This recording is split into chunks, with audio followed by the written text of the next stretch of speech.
আসসালামু আলাইকুম। আশা করি সবাই ভালো আছেন। আজকে কথা বলবো আইফোন 11 নিয়ে। 2024 সালে এসে যারা আইফোন 11 কেনার কথা ভাবছেন তাদেরকে বলবো আজকের এই ভিডিওটি সম্পূর্ণ দেখে যাবেন।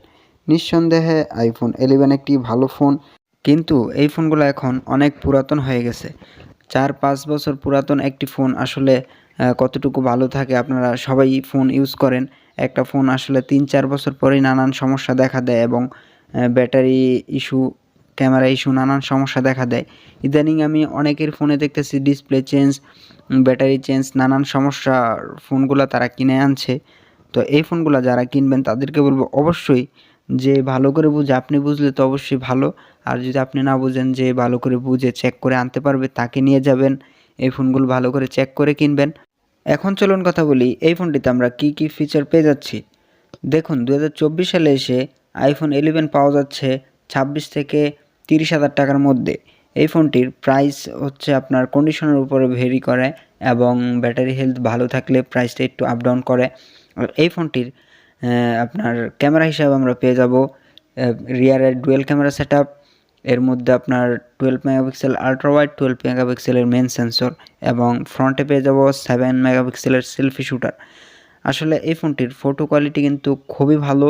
2024 সালে এসে আপনার যদি নতুন একটা ফোন 30,000 টাকাতে কিনেন, অনায়াসে আপনার সেই ফোনটাকে বিট করতে পারবে এবং ফটোর যেই পোর্ট্রেট কোয়ালিটি সেটা 2024 সালে দাঁড়িয়েও খুবই ভালো এবং সেলফি শুটারটাও মোটামুটি ভালো কোয়ালিটি রয়েছে।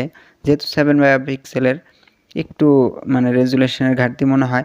এমনিতে রিয়ার ক্যামেরা অসাধারণ কোয়ালিটি এবং এই ফোনটির প্রসেসর হিসেবে রয়েছে Bionic 11, যেটা খুবই ক্যাপেবল একটি প্রসেসর। যারা গেমিং করতে চান অবশ্যই গেমিং করতে পারবেন, কিন্তু এই ফোনটি যেহেতু অনেক পুরাতন, ব্যাটারি হেলথ কম থাকে, চার্জ একটু কম থাকে। যারা গেমিং করতে চান তারা একটু ব্যাটারির প্যারাটা ভোগ করতে পারেন, কিন্তু এমনিতে গেমিং খুবই সুন্দর করা যায়। আমি নিজে গেমিং করে দেখেছি, খুবই ভালো গেমিং করা যায় এবং অন্যান্য যারা ফ্রেন্ড সার্কেলে রয়েছে ইউজ করে তারা গেমিং করে অনেকেই, খুবই ভালো গেমিং করা যায় আইফোন 11 দিয়ে। শুধুমাত্র ব্যাটারি ইস্যুটা মেনে নিতে হবে আর কি, এটাই। আর এই ফোনগুলো যারা কিনবেন তাদেরকে বলবো ভালো করে চেক করে কিনতে হবে ফোনগুলো। আসলে ফোনগুলো অনেক দিন ইউজ করা, কে কীভাবে ইউজ করছে সেটা আপনি জানেন না। আর এই ফোনগুলো অনেক টাকা দাম, যেহেতু পুরাতন তারপরে অনেক টাকা দাম। কেনার পরে যদি ঠকে যান তাহলে আসলে পুরো টাকাটাই চলে যাবে আর কি। অনেকেই কষ্ট করে টাকা জমিয়ে এই ফোনগুলো কিনেন। ধন্যবাদ সবাইকে ভিডিওটা দেখার জন্য। আর ভিডিও যদি ভালো লাগে প্লিজ আমার চ্যানেলটি সাবস্ক্রাইব করবেন। আমি নতুন ভিডিও করি,